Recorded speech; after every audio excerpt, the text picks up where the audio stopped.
Good morning, good afternoon, and good evening, and welcome to our many participants in 5 continents and a number of different time zones.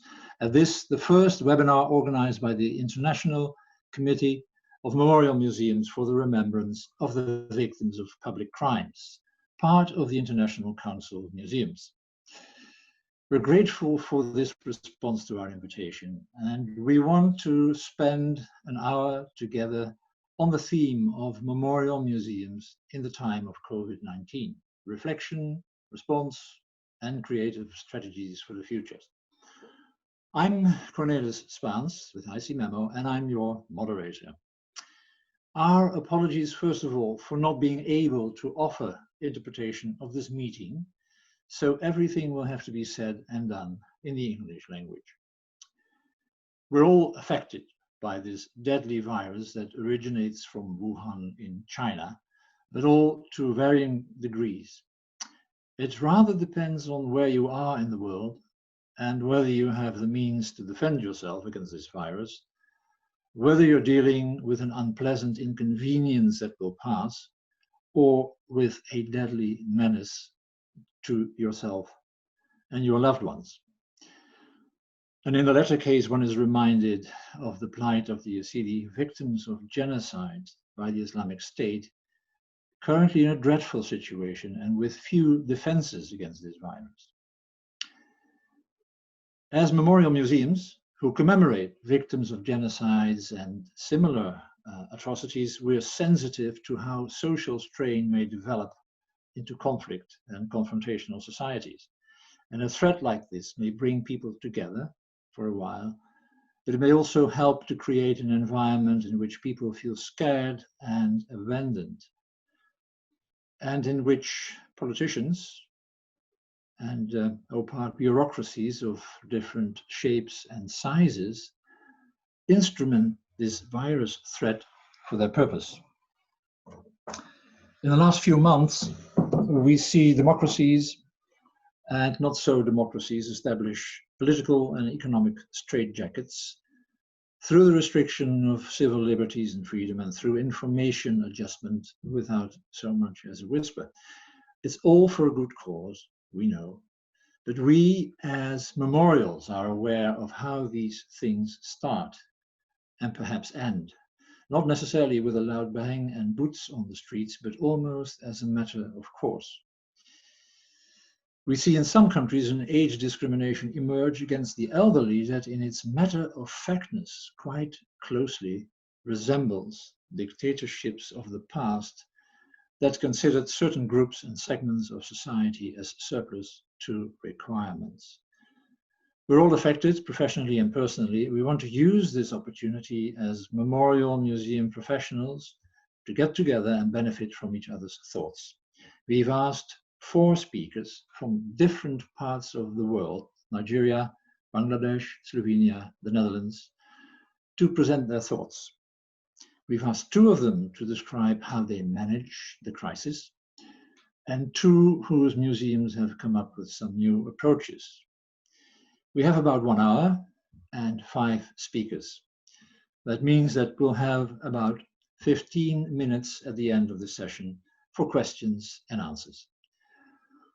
With so many participants, the system will not be able to handle questions asked through our microphones. So please ask your question using the Q&A button at the bottom of the screen. And you can do that while the speakers are speaking. You don't have to wait until they have concluded. And please include your name and email. The whole webinar will be available online in streaming in a few days. So please keep an eye on our website and Facebook. Many museums have already had to close as part of national lockdowns. A number of them now offer virtual tours of their collections. All are struggling and looking for creative solutions. And that's why we turn to our speakers. And first of all, on the effects of COVID-19 on museums around the world, it's a great pleasure to introduce Louisa Onuoha, who is with the National Commission for Museums and Monuments of Nigeria. And she is talking to us direct from Lagos. Louisa, thank you for joining us, and you have the floor. Hello, everyone. Thanks for being here. Thanks for listening to us. Thank you, Cornelis, for the introduction. My presentation is going to be on the situation of COVID-19 in Nigeria and the place where Nigeria is and how it is affecting our museums. Next slide, please. Next, please. Thank you. Yes, like everyone else all around the globe, Nigeria is presently witnessing, lockdowns, physical distancing, all in a bid to stay safe, from the pandemic. We're currently having facing challenging times in Nigeria. Major states such as Lagos and Abuja have been on lockdown, while some other states have been experiencing intermittent lockdowns. And there's been another 2 weeks border closure. Major airports and seaports have been on complete lockdown too, except, of course, for cargoes carrying essentials. All these is in a bid to restrict interstate movement, inter and intrastate movements of people. And what does this mean for the museum? Automatically, it means that our museums in Nigeria are all on lockdown. The gates are closed to visitors. And that is where we are in Nigeria. Next slide, please. As of today, COVID-19 statistics reads 1,273 confirmed cases of COVID-19, 239 discharge cases, and 40 deaths. Now, next slide. How is the museum faring at this time? Museums in Nigeria were not prepared for the present situation, that's the truth. And working from home and utilizing online resources seems to be the only available means. That also is difficult for Nigeria museums. Therefore, we had to key into the educational opportunities created by the Lagos state government, where TV channels and radio stations are asked to present programs for children, school children, certain TV channels and certain radio stations. So we have keyed into this opportunity because 70% of our visitors actually are school-going children. So we have keyed into this, trying to educate these children using these platforms created by the Lagos state government. Next slide, please. Now, there are certain challenges restricting us, the museums in Nigeria. And when I talk about museums in Nigeria, I speak for the NCMM, the National Commission for Museums and Monuments, which is the federal government body. So there are certain challenges restricting us from online technology. We have irregular power supply in Nigeria. The remote areas do not even have power supply. Some of them do not have power at all. Where there is power, we have no internet access or poor internet access. There's high bandwidth costs, and we need required training and non-availability of seamless access to the internet, among several other things. Next slide, please. Now, what lessons do we have we learned for a post-COVID era? The lessons abound. One of them is the creation of policies that will bring about operational freedom for museums. Museums need freedom. We need for museums to be included in national budgets, with funding, good funding as research and educational institutions, which is what they are. Then currently ICOM is ICOM is rewriting the definition of museums. And I think they should, at this point too, try to put into perspective emergencies such as this, as they do this redefinition of museums. Next slide, please. There's a major event for IC Memo and ICOM Nigeria for this year. We're supposed to open an exhibition in Lagos on the 17th of May. But because of the pandemic, there's going to be we've proposed for a shift in date. And Where that fails, we have decided we'll then go virtual. Please visit the www.afwr.net. That's the website for the project, and then you can get all the other details. Next slide, please. Well, we pray for a ray of hope. We look forward for a ray of hope. We're testing and sampling centers in every 20 local governments in Lagos State, a telemed toll-free line for non-COVID consultations within the state, and 12 functional testing laboratories with the capacity to test at least 1,500 people per day. We hope for the best for Nigeria and for the whole world. Next slide. Thank you everyone for listening, and please stay safe.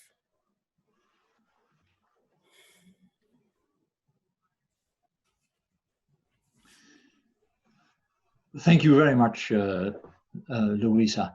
And of course, to the participants in this webinar, if you have a question, please insert that into the question and answer at the bottom of the screen. The next speaker will be Mofidul Haq, who is the founder and director of the Liberation War Museum in Bangladesh, and he's presenting direct from Dhaka. Thank you for joining us, Mofidul, and you have the floor. Good day for everyone. First of all, I would like to give you a brief about the Liberation War Museum and the present situation. Liberation War Museum was established in 1996 as a citizens' effort which earned great support from the community that made it a people's museum. The journey began in a small way at a rented two-story colonial-era building, and we have grown ever since. In 2017, the museum moved to its permanent abode with wide space and supportive facilities. The complex was built with public donation and government support. We want to dedicate our space and facilities for the national, regional, and global efforts of not to forget the past and say never again to mass atrocities. The COVID-19 attack came as a sudden shock, both for our nation and our museum. Although we heard the footsteps, but were not prepared for a catastrophe of such massive scale. The first case in Bangladesh was detected in early March, and government gradually introduced protective measures including social distancing, home quarantine, closure of educational institutions and museums, area-wise lockdown, and very quickly declared national lockdown since the third week of March. Now it is more than a month that the nation is under complete lockdown. Spread of coronavirus has not yet reached its peak in Bangladesh. So far, we have 6,000 detected cases with 160 deaths. The number of affected persons appears to be low because of the low rate of testing. We have great shortage of testing kits and PCR labs. The national health system is meager in terms of magnitude of the crisis. Nevertheless, the nation is struggling to meet the challenge of the time, and a great human bondage among different segments of society is our newfound strength. The looming economic crisis is most worrisome for us. Economically and socially, we were doing well, and annually with about 8% growth rate. But the economy is very much dependent on global market. About 10 million expatriate workers and 5 million garment workforce form the backbone of our economy and foreign exchange earning. The loss in growth will mean loss of opportunity for millions of our people, and everybody will be sufferer. We at the museum were also unprepared. Initially, we were more concerned with the safety of our staff and museum collection. With the sudden introduction of complete lockdown, our staff members got scattered and we lost contact with most of them. Our presence in the digital space is very little. We have neglected the digital communication opportunities and do not have much online activity like virtual museum or online teaching, etc. But with the COVID-19 attack, the doors of the museum were suddenly shut and all our program and festivities cancelled. We lost contact with our network teachers, volunteers, associates, and of course, visitors. Most painful was loss of our contact with the Rohingya victims in the camps. With Asia Justice and Rights, Azhar, we are engaged in work to empower the victim women. 15 March was the last day for the foreign and local non-essential staff to work in the camp. The victim women bid farewell to the Azhar LWM activists in a very touchy way. Fortunately, that was also the day when I took French intellectual and activist Bernard Henry Levy to the camp. Last week, he published a long article in Paris Match about the visit, which is commendable. Life in refugee camp is always difficult, and especially with 1 million Rohingya refugees crammed in 34 camps. But the Bangladesh administration, with the help of international agencies, have organized the support system very well. Now they have focused strongly on protection of Rohingya refugees from COVID contamination. The camps are closed for all except essential service providers like those supervising food supply, health, etc. The awareness program, sanitization, masks, etc. has been introduced. Local hospitals are getting prepared for COVID patients. In spite of the preparedness, there are shortages of PPE, ventilator, etc. In this scenario, a small gesture has inspired us much. Some of the victim women are now sewing masks to be distributed free in the camps. LWM staff members are creating fund by themselves to buy few sewing machines for the victims. Liberation War Museum is now regrouping itself in the new situation. We have created a chat group for our staff members, which became a window for them to release tension. We have conducted Zoom meeting for our researchers with their mentors. The 8th International Docu Film Festival had to be postponed in the last hour. Now, after several Zoom meetings, it has been decided to hold workshop and pitching session with mentors online from 20th April to the 20th. We are exploring the possibility of organizing the festival online. While facing the grave situation, we learned the importance of digital communication in all its forms. We need to provide special attention on taking advantage of digital communication, learn how other memorial museums are doing this, and how we can be benefited by that experience. We receive new strength from the global connectivity. Our links with ICMEMO, Azhar, International Coalition of Sites of Conscience, Global Alliance Against Mass Atrocity Crime, International Association of Genocide Scholars, and other organizations and persons has given us rich dividend. This has broadened our perspective and gave us the strength to work together. Global crisis has given rise to global solidarity.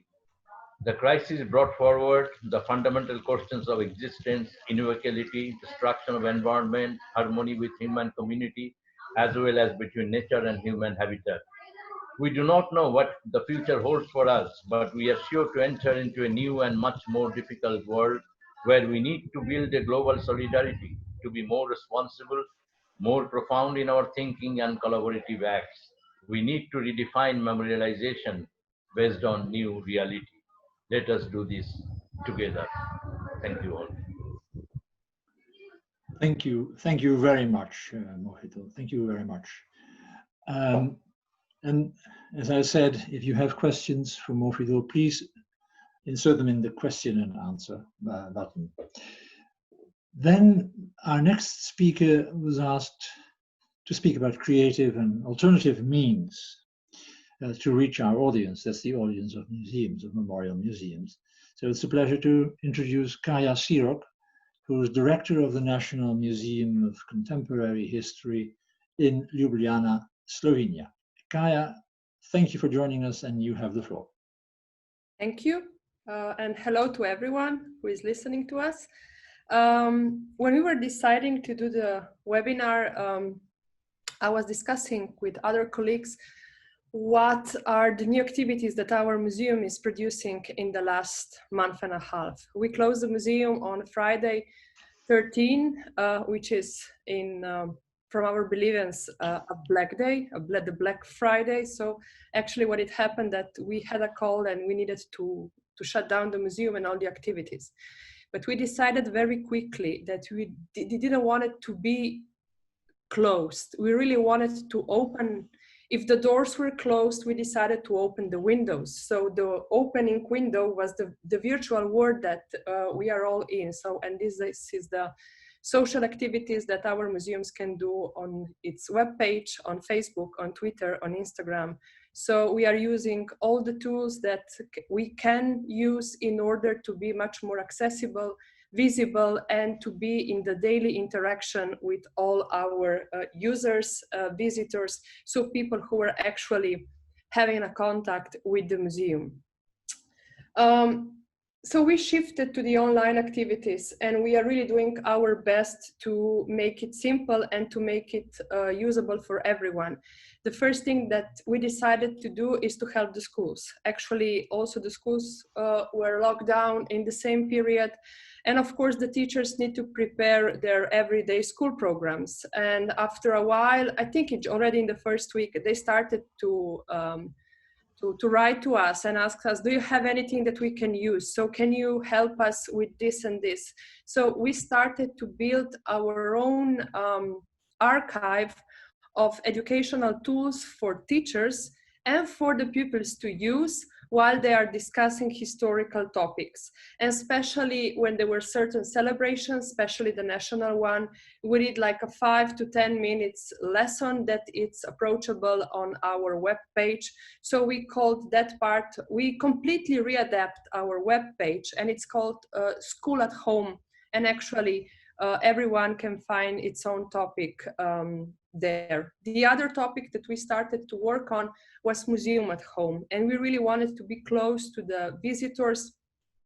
So what we started to do, we increase all our digital efforts and find new ways to capture, store, and provide access to our collections online. The idea was also to start to work with the visitors on new activities.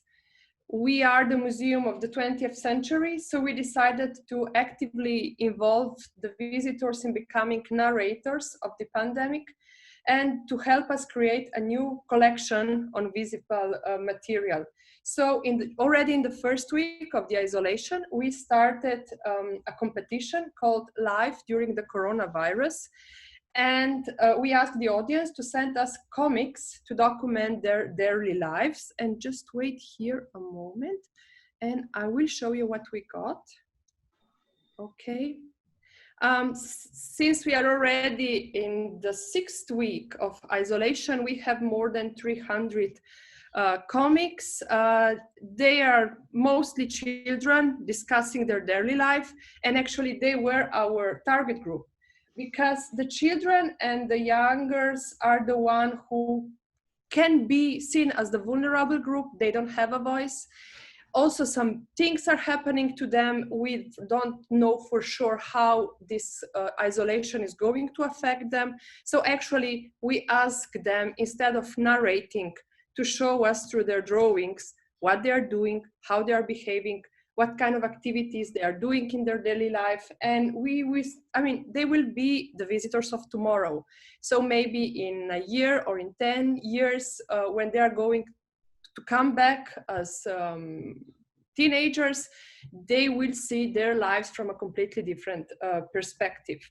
Another thing that we also started was another activity called Life in the Period of the Coronavirus.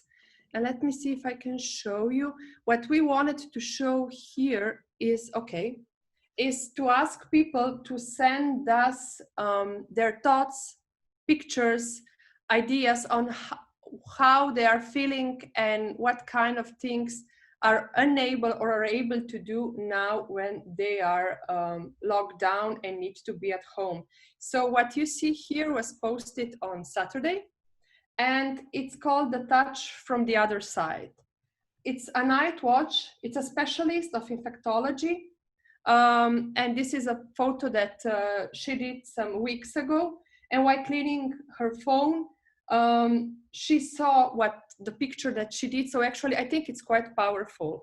And I mean, it's at the same time, it's voiceless, but it has so many voices inside, and actually is discussing all our fears, everything, what can we experience when you go in the nighttime to see the doctor and you're really afraid that you got the virus, and actually this is what you get from the other side. So these are just some of the activities that we really started to do. These are, you can see it here, there are pictures that people are sending to us and stories, how their life changed. Here you see a protecting mask. So someone did a mask, and actually she explained all the story about the mask and how she feels much more powerful now in the period of the virus. To finish, what we wanted to do is to become a museum which is active, it's still present, and it works in the service of the community. And this is how we also think the museums should, in this period, if they are able to help their communities. They should be a place where it's like a social arena where they can discuss what is going on, and actually they can also actively develop the collections that the museums will have for the future generations in order to show how the life in the period of the coronavirus was. Thank you. And I need to stop it, sorry. Thank you very much, Kaya, and don't worry, it was all within the allotted time. And I can see more and more questions appearing on the question and answer, under the question and answer button, and in the chats as well. There are lots of encouraging and friendly comments. Our next speaker would be Teresine da Silva, who's head of collections at the Anne Frank Foundation and Anne Frank House in Amsterdam, the Netherlands. Teresine, thank you for joining us, and you have the floor. Thank you very much. Hello, everybody. Very nice that you're listening to us today. I will tell you something about a new educational project which accidentally coincides with the appearance of COVID-19. The Anne Frank House is closed due to Corona, like most museums in the world. And also for us, this is a major problem, especially because our museum is mainly depending on income from paying visitors. If these measures will ease, to keep 1.5 meter distance in our very small annex is almost impossible. So we are afraid it will take some time before we can open our doors again. But anyway, we will try to survive this. Although preparations have been made before the Corona crisis, a new Anne Frank video project has recently been launched, which unexpectedly ties in with certain developments in this Corona era. And I will show you a very short trailer about this video project.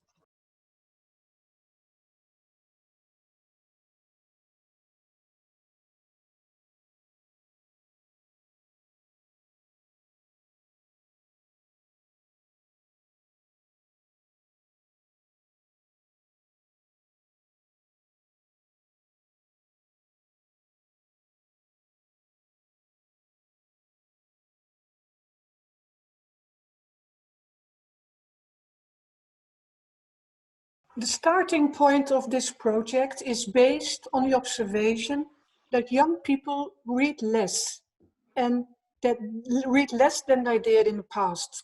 They all watch videos on YouTube instead. To attract young people to the life story of Anne Frank, the Anne Frank House, together with a video production company, Every Media, developed an Anne Frank video diary, an online video series airing on YouTube and based on the diary of Anne Frank. The video diary follows Anne Frank from 29th March 1944 onwards. The format resembles a vlog. The video camera takes the place of the diary, and Anne is played by the 13-year-old girl Luna Cruz Perez. The story begins with Anne Frank. The story begins when Anne Frank is 14 years old and has been living in hiding for over 1.5 years, together with her family and 4 other people. Anne Frank films herself and the events in the secret annex, looks back on the time before they went into hiding and talks about the war and shares her deepest thoughts and feelings. The video diary ends on August 4, 1944, when Anne and the 7 other people from the secret annex are arrested. The strength of Anne's diary is that Anne Frank speaks to you directly and gives you a poignant glimpse into her life in the secret annex. The young actress Luna uses her camera to invite the viewers to connect with Anne in the same direct way. We can already conclude that this format is a great success among young people because we already have more than 3 million viewers all over the world in such a short time. The Anne Frank video diary consists of 15 episodes, and all characters, locations, and events in the series are based on the original diary of Anne Frank and on historical events. They deal with themes such as discrimination, scapegoating, making choices, and freedom. One of the many responses from a teacher is, "I think this is one of the coolest ideas I've ever seen. You're making Anne real to a generation of kids who relate to selfies and streaming. I hope, of course, that this would lead to them reading the diary of Anne Frank." We have been working on this project for 2 years, and it was planned to be launched on March 16 of this year. Exactly on that day, Corona broke through in the Netherlands and social life was shut down, and we felt that we had to postpone this release. But then countries in all parts of the world followed and went into the same lockdown. Articles in the media almost immediately appeared in which the lockdown situation, with its fear and isolation, was compared with Anne Frank's life in hiding. But is such a comparison acceptable? We know that our own experiences are often the starting point for understanding others. If you are severely restricted in your freedom of movement, as you may currently be, this will make you think about people who were forced to live under similar circumstances. Of course, this does not mean that the background and the context from those days can be compared to our present situation. Anne Frank had to go into hiding for the sole reason that she was Jewish. Her persecution, life in hiding, and eventual death were the result of deliberate human actions. Still, you will read Anne Frank's diary with different eyes, and the current situation will give you a better understanding of certain extracts from her diary. Some aspects of the story may be even more relevant at a time when quarantine orders are in place around the world, because the present situation affords a small taste of what it means to be immobilized by historical circumstances. Well, all the videos are available in 5 different languages, and we have made teachers materials to use it also in schools, etc. So thank you for listening to me. This is what I wanted to tell you. Okay, well, thank you very much. Next speaker is Ophelia Leon, the chair of IC Memo on digital strategies. Ophelia, you have the floor. Thank you, Cornelis, and thank you, everyone. It's really touching to see all of those comments and people all over the world joining us.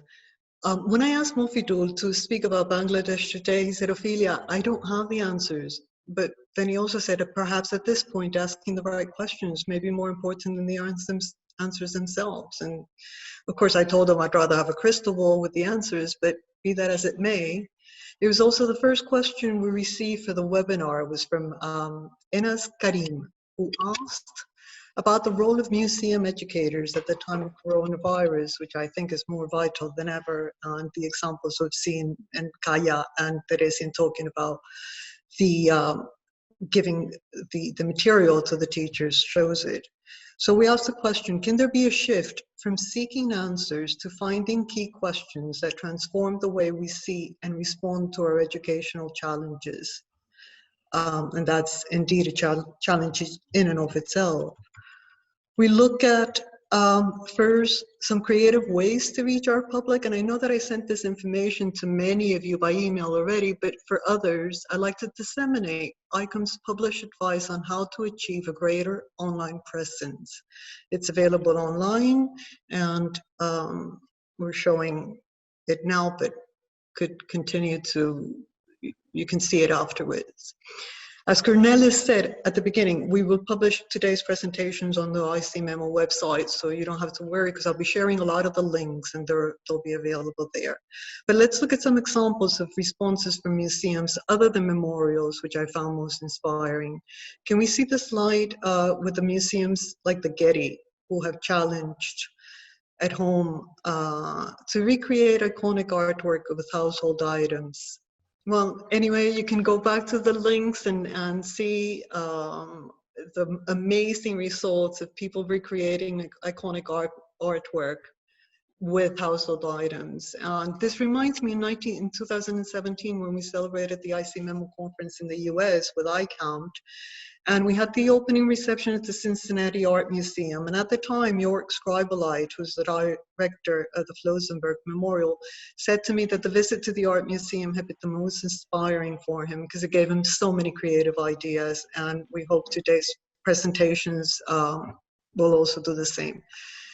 The next link is Create in Public Spaces, and that is an online course dedicated to creation of digital exhibits, interactive map of digital museum activities, and a lot more. Now, 10 years ago, BBC Radio broadcast a series, World History and 100 Objects from the British Museum. And that's 100 stories tracking the history of mankind according to its museum collections. That attracted a record audience, which goes to show the power of taking our museums beyond our walls, which is exactly what Museo del Prado is doing by taking, and you can see it also on their website, taking us back to the beginning of the 20th century, when the Second Republic in Spain brought famous artworks from El Prado to small towns and villages all over so everyone could enjoy it. And at the time, local city halls were giving instructions on how to prepare for the coming exhibits, basically by draping the walls with white sheets, etc.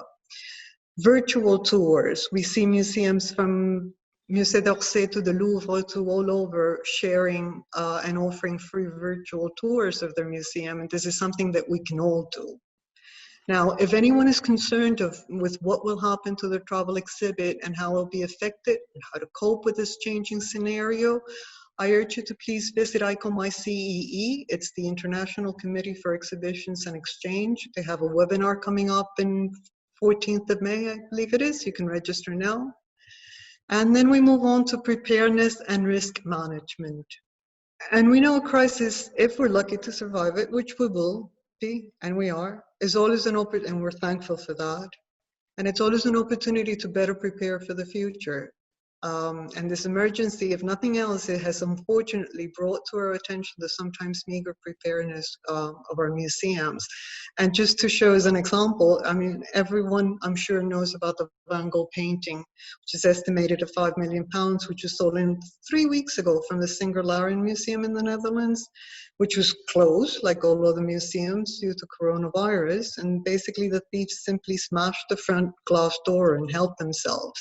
Now, there is the International Committee for Museum Security, and we have their link up as well, ICOM ICMS. Please look them up if you need to. And for further info and preparedness, you can follow ICOM's newest standing committee, the Disaster Resilient Museums Committee, which is co-chaired by Diana Pardue from ICOM US. The American Alliance of Museums published a guide to deal with COVID-19. Also, the Australian Institute for the Conservation of Cultural Material has prepared a practice guide, which is endorsed by Blue Shield.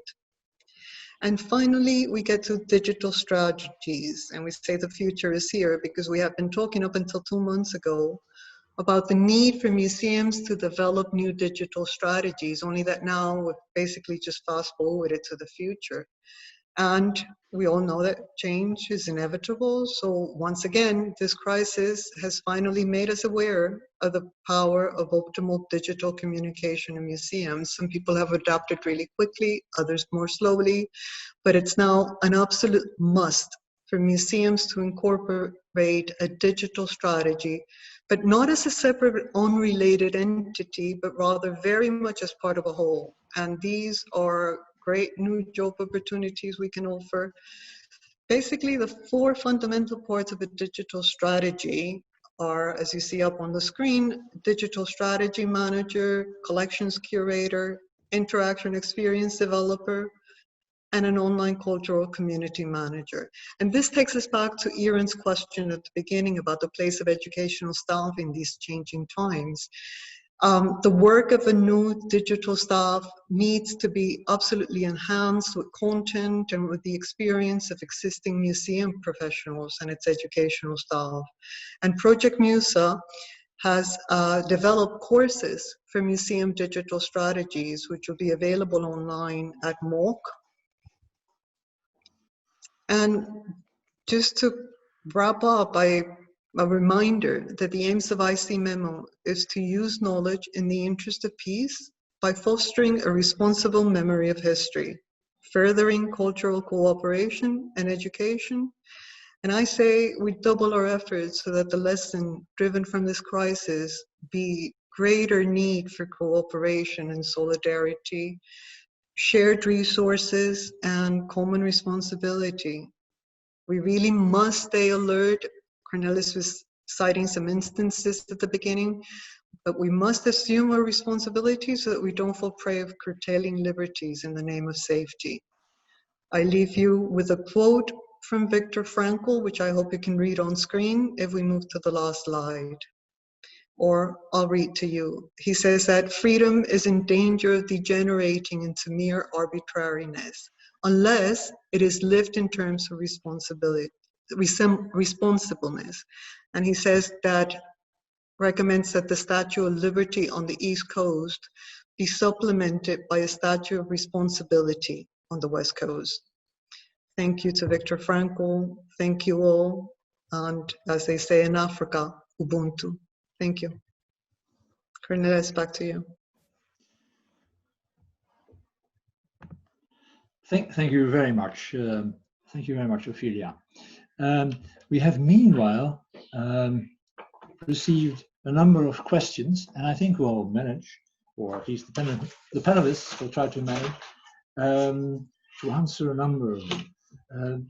There was one quite early when Louisa was speaking, and Louisa has already indicated that she would like to answer that. It's Louisa, it's the question about how you maintain your collections that may be fragile, and you indicated you were ready to answer that one.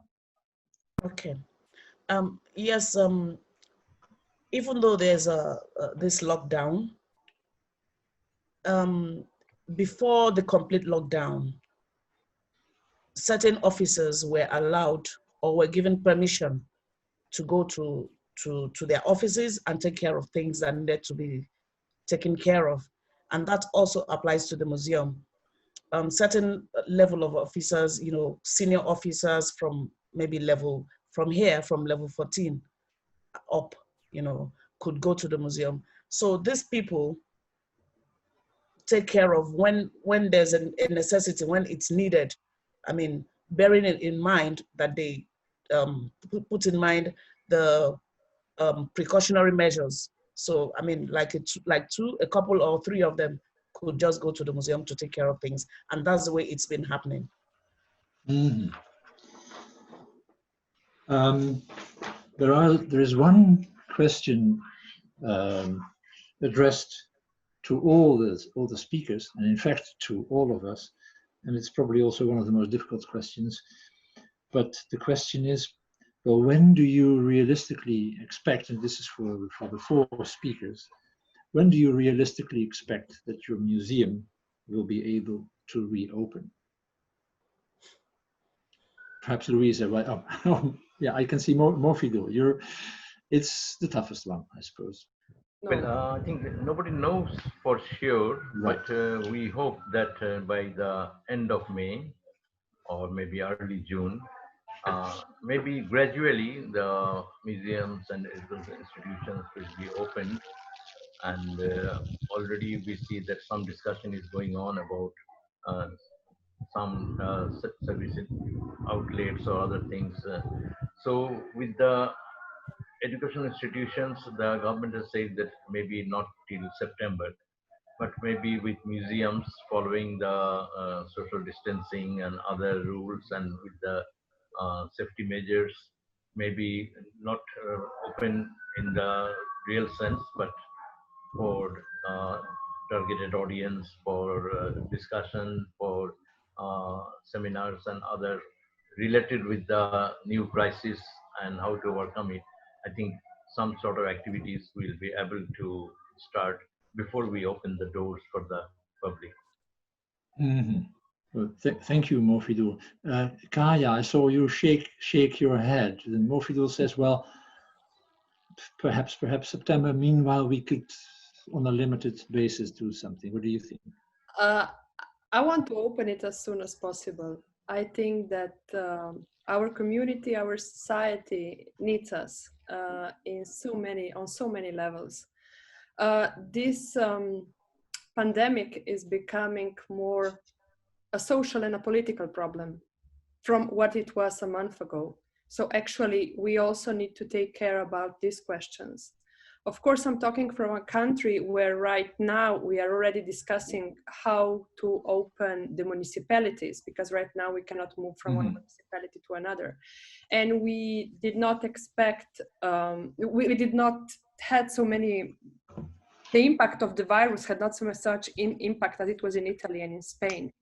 But museums around us are opening. Slovenia is in the middle of Italy, Austria, and Croatia, and all the Minister of Culture already explained that in the next month they think that they are going step by step to open the museums. I'm totally for opening. Of course, it's not the same as it was before. But we need to start to do something. We need to be open for individual visits, maybe for families. We are not going to have guided tours for, I think, I don't know how many months, and no school programs and no workshops for children. That's a reality. But we can open the museums for individual visits, and we can open it for the community in order to do what we were open for, and this is to serve the community and to help. Okay, thank you. Before asking Louisa for her guest, I just see in the chat that in Estonia, the open air museums and other general museums are going to be open sometime next week. Louisa, it's a question which probably is more about what we hope will happen than what we know will happen. What is your guess? Sorry again, Cornelis, could you come with the question again? Is the sound okay? Yes, I can hear you. No, the question to all the panelists was, when do you expect, if you have any expectations, to be able to reopen in total or well, as we speak as of now, I really can't tell. But if anything in that line is going to happen, and it's going to be maybe sometime in May, because we're having, like the professionals in these things are saying, we don't know. I understand we really haven't reached our peak. That's in Nigeria. So, and the government is careful not to open up places, so that people don't go back to where we started. So if anything is going to happen, it's going to be towards May. And before then, we're just, some places that we're having intermittent lockdowns, and that will start from next week. Okay, thank you. And then perhaps finally, Teresine, you already explained a small building, 90% foreign visitors. You have hopes, no doubt, but any guess? No, we are preparing ourselves for a reopening of the museum. It will take some time though. It depends also on the rules here in the Netherlands.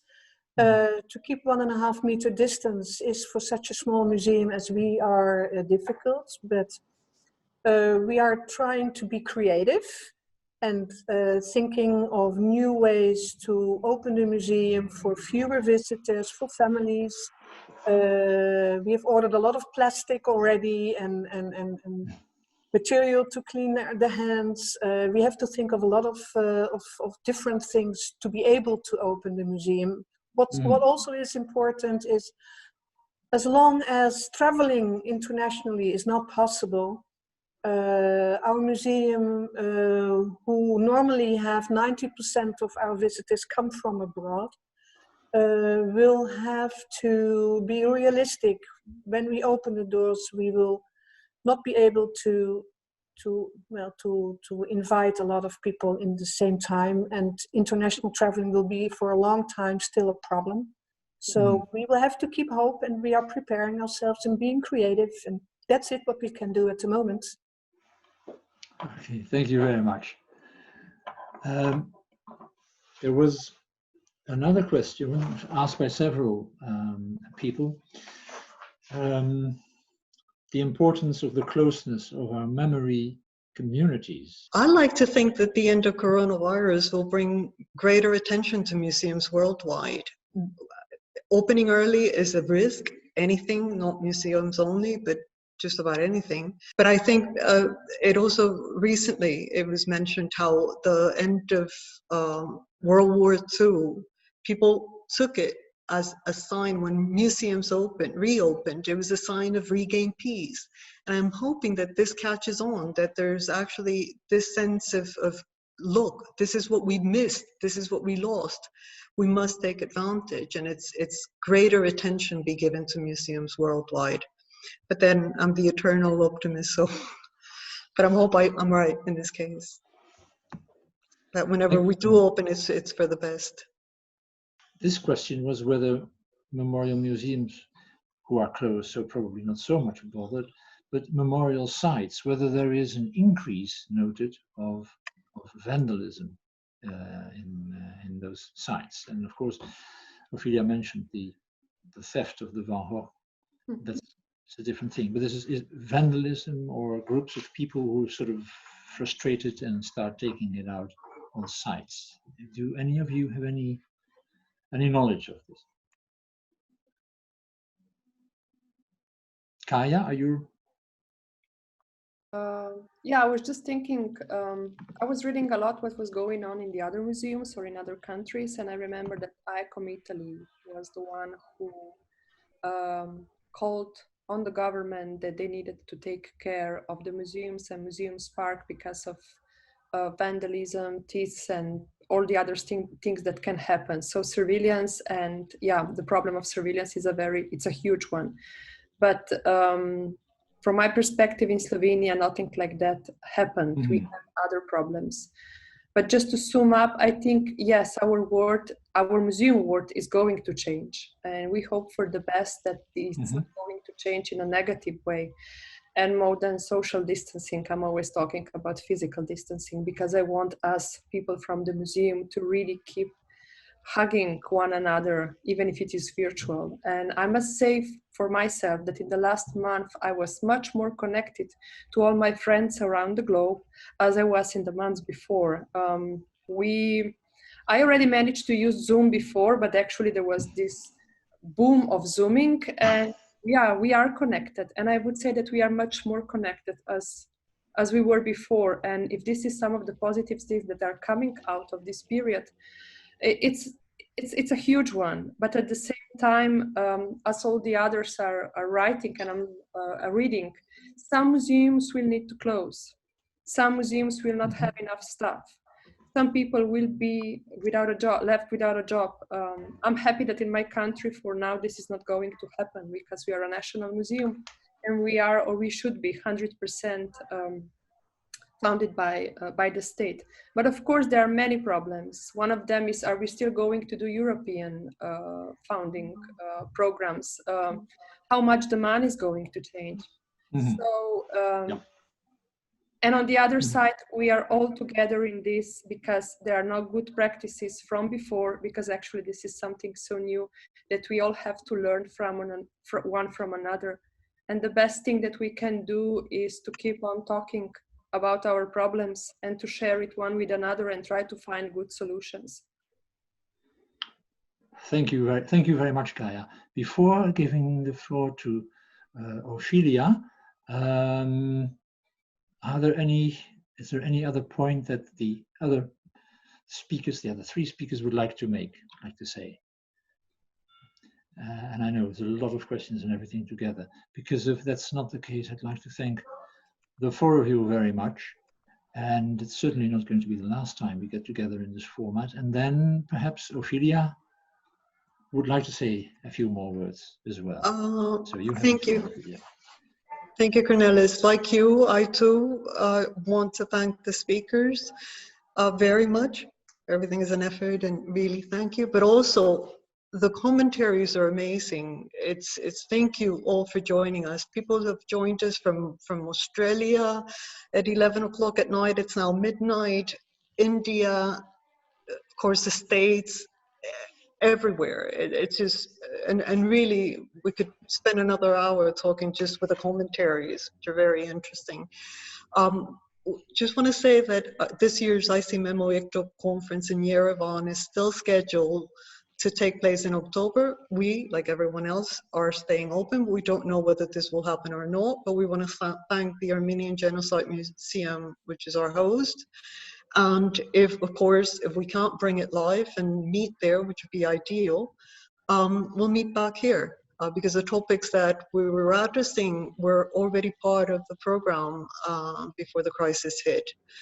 Also want to let you, well, first of all, wish everyone good health and much creativity. I hope you've gotten some ideas and have been inspired. Peace for everyone.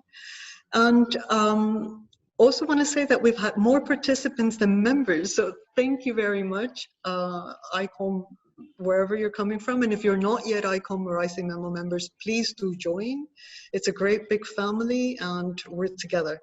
We'll hope you also join us, want to say, and if you could, Massimiliano, please show the last slide so that people remember, yeah, we'll have a second take. We'll have another webinar coming up on May 15th at the same time, 15 hours in Paris, 9 a.m. in New York. And we're very happy to announce, we just confirmed that Barbara Kirschenblatt-Gimblet, who's advisor to the director of Poland Museum of the History of Polish Jews, and which most of you know already, will be our keynote speaker. The subject we're working on, it's gain solidarity or loss of liberties, how our museums might address changes wrought by the virus. This is all. We thank you very, very much and hope to see you soon again.